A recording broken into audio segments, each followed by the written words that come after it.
fantastic to be here. I am so grateful to Mitch and everyone at IMAP Invasives and all of you that collect the data.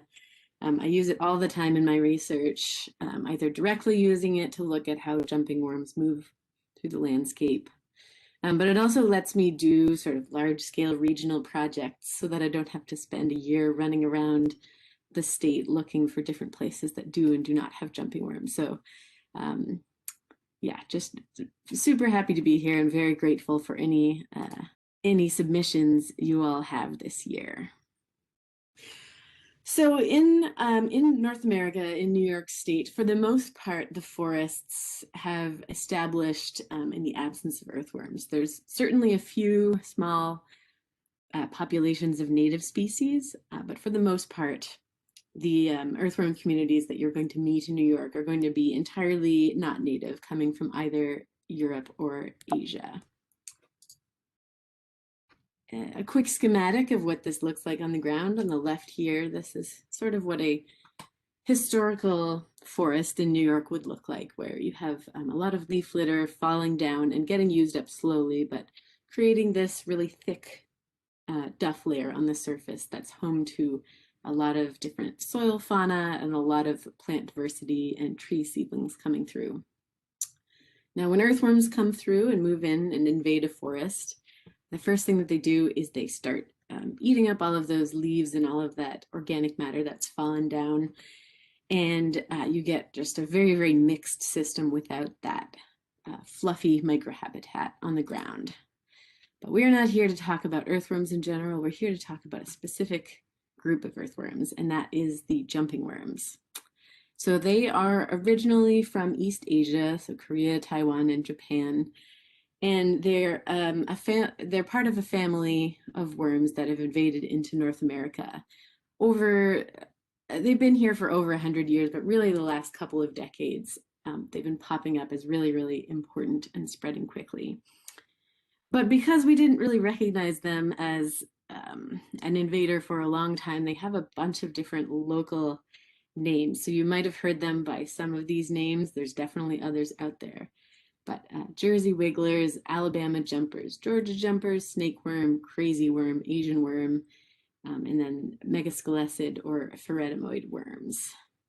But I'm trying to sort of push everyone together towards calling them jumping worms because I think it is pretty descriptive of what they do. Just really quickly, some of the impacts that they have. It's not just the mixing of the soil, like other worms, that are the problem. What they do is they create this really sort of crumbly, gravel-like soil texture that is really, really hard for plants to grow and causes a lot of erosion, especially if it's on slopes. And some of the consequences of this, you get really low germination of tree seedlings and native seedlings. Because it's gravelly, the roots desiccate really easy. The moisture, they can't retain moisture.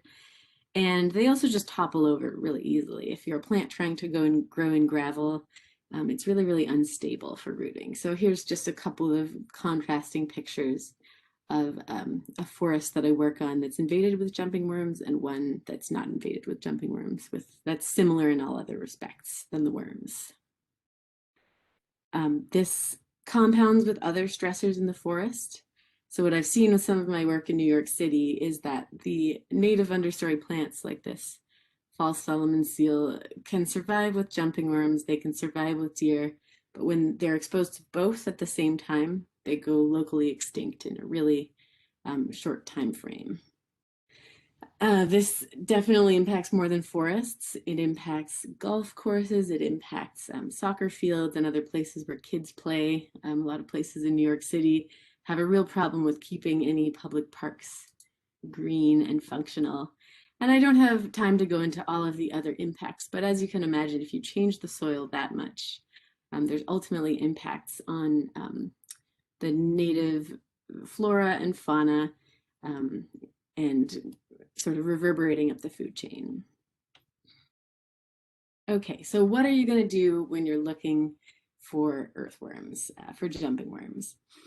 The first thing you're going to do, and you can do this at any time of year, is you can look at the soil. So here's just another clip of it here. This gravelly texture, I've heard it described as looking like coffee grounds, looking like ground beef, gravel, whatever, any name that comes to mind. But it's very, very distinctive, and little globules all about the same size. And this will differ considerably from a forest without any earthworms at all that will have a lot of organic matter built up, or a forest that's invaded with European worms that'll look very mixed, almost like a sort of agricultural field.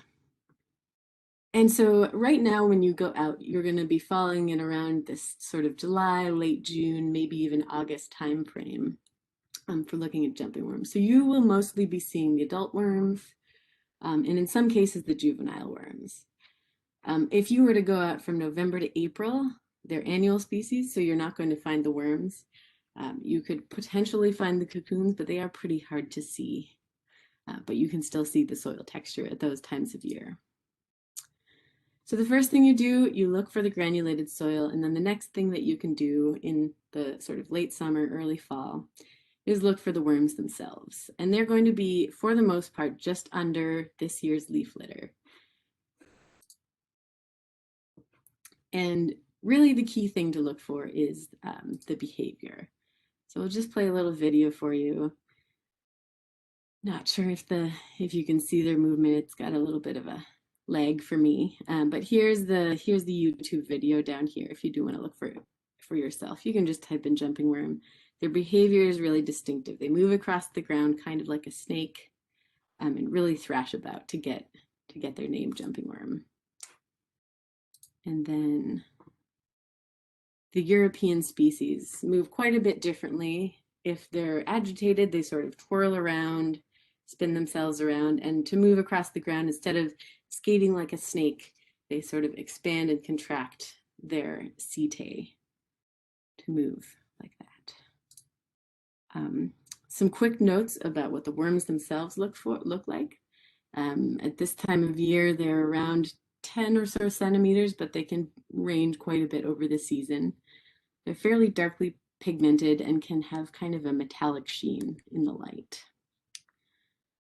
To compare between the jumping worm and the European worms, like Lumbricid terrestris, if they're mature, you can look at the clitellum, which is this sort of differently colored band somewhere along the earthworm. So in the jumping worm, it's going to be very, very close to the worm's head right here. Whereas in most of the European species, it's quite a bit closer to the middle of the worm, usually around a third of the way through. The shape of the color of it is also different, but can depend on the specific species and the time of year. So I'm gonna just leave that to the side for now, but I will say that the shape makes a difference. So in the European worms, kind of like a saddle, the clitellum on the back of the worm.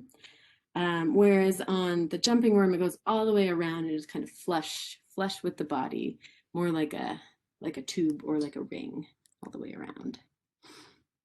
And one thing I've noticed this year, that cell phones must have really advanced, because when people submit photos to IMAP, you can actually see these little hair, these little bristles of setae around the body of the worm. Whereas on the European species, they're sort of paired, and there's only 8 of them. Getting to species is really difficult, usually requires genetic analysis. So for IMAP, definitely just identifying it as a jumping worm is plenty. So multiple images is great. You can then dispose of the worms in ethanol or freeze them. And if you have any other observations or comments about what you're seeing or the behavior, you can put that in the comments section.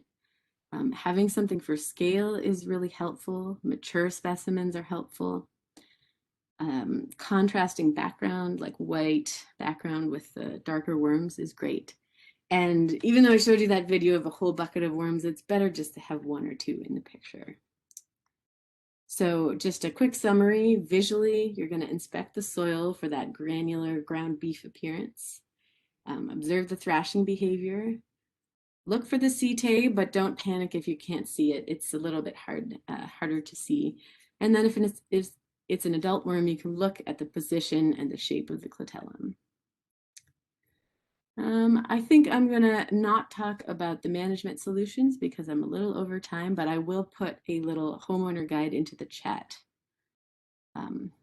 for you to read a little bit more about that. All right, thank you.